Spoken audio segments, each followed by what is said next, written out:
The Selfish Giant by Oscar Wilde. There once lived a long time ago in a faraway place a giant. He lived in a beautiful castle on the top of a cliff overlooking the sea. In his garden he had beautiful trees that in the autumn time bore fruit of apples, peaches, plums and pears that kept him going all winter long, because it was a very cold place. The giant loved his garden, and he spent many a day in it. In the afternoons the town folk could hear him, but he was never ever happy to have anybody visit. Then one morning he woke to a strange sound. He hadn't heard it before. It was the sound of a little bird called a linnet singing on his windowsill. So beautiful was the sound that he looked out of the window, and there, to his amazement, he saw that the children had crept into his garden and now were playing in his trees.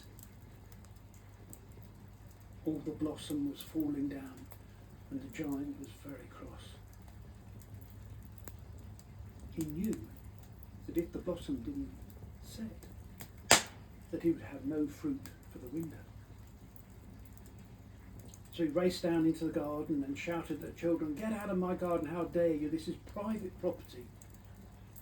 And he chased them all away, and they all ran away in great fear. Now the children had to play in the streets, and they cut their toes and feet on the sharp stones and looked at the garden and wished they could be on the other side of the wall that the giant has now built. "How dare they," he said. "It's my garden. They should know it's private property. I don't want any children playing here." So the big wall he built all around the garden had a sign on it that said, "Private property, keep out."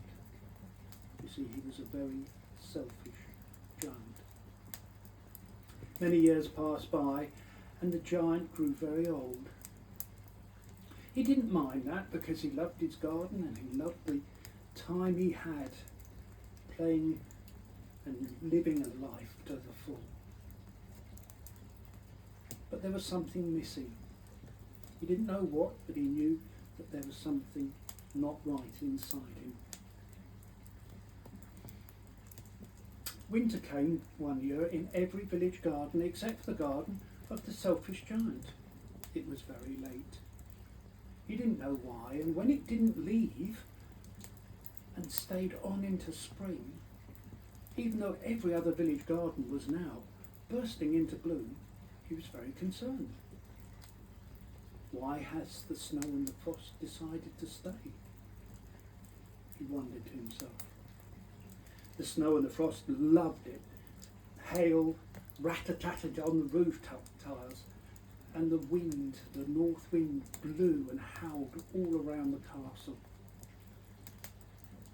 "This is a lovely place to stay," they said.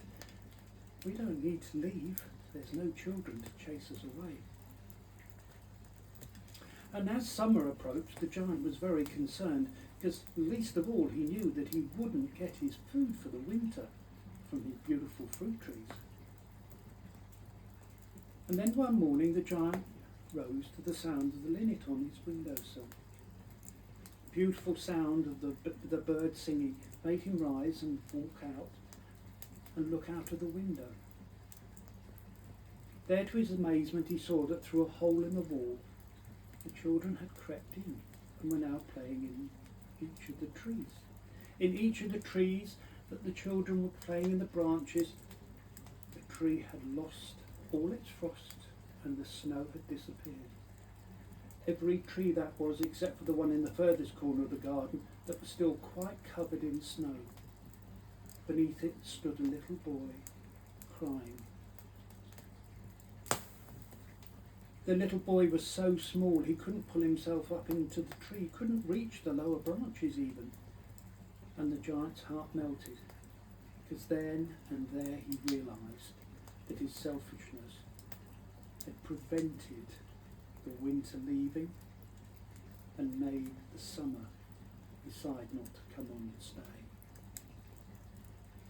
So he crept down into the garden and out across the snow. And as he approached, the children all ran away in great fear. Everybody ran except for the little boy, whose eyes were so full of tears he didn't see the giant approach, and picked him up and put him into the branch. The tree immediately burst into blossom of pink and pearl, and the little boy was so happy he flung his arms around the giant's neck and kissed him on the cheek. The giant had immediately realised how selfish and how wrong he had been, and took a great big hammer and knocked the wall down. And from that day on, after school, the children came and played in the garden of the selfish giant. But he was no longer called the selfish giant, he was called the happy giant. Many years passed by, and he grew very, very old and weak and feeble. He often said that the children were the most beautiful flowers in his garden, and asked the children if they'd ever seen the little boy that had put him in the tree, the one he had loved most of all, because he had put his arms around his neck and kissed him on the cheek. But the children said they'd never seen him before that day, or any time after. And the giant was very sad, because he wanted to see the little boy who had changed his thinking and his ways. Many more years passed by, and the giant knew his time was coming near. And then one morning he woke, in the middle of winter, to the sound of the little linnet on his windowsill. He rose and looked out and rubbed his eyes in disbelief, because there in the furthest corner of the garden, under that very same tree, stood the little boy smiling at him.